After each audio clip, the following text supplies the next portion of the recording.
Welcome to another updates video. These updates are for changes made in May.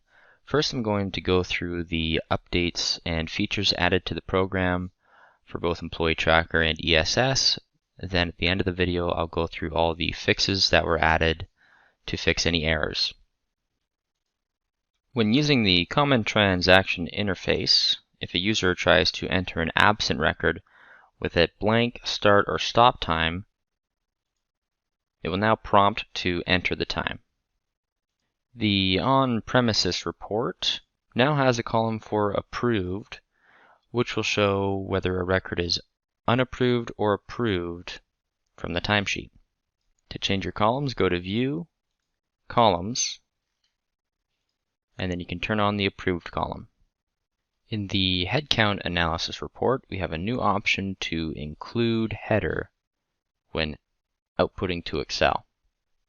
The Employee Rate Analysis report now has the feature to output to Excel, PDF, Preview, or Printer. The Summarized Positional Analysis report now has the feature to output to Printer, Preview, PDF, Excel, and a CSV file.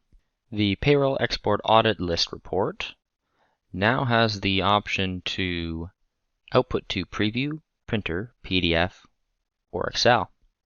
The Attendance Exception Analysis report, when outputted to Excel, will now display the employee total and grand total.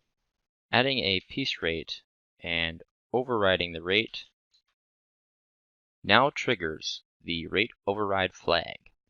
In the Employee Self-Service, we now have the ability for all new jobs to automatically be viewable by employees without specific employee assignment.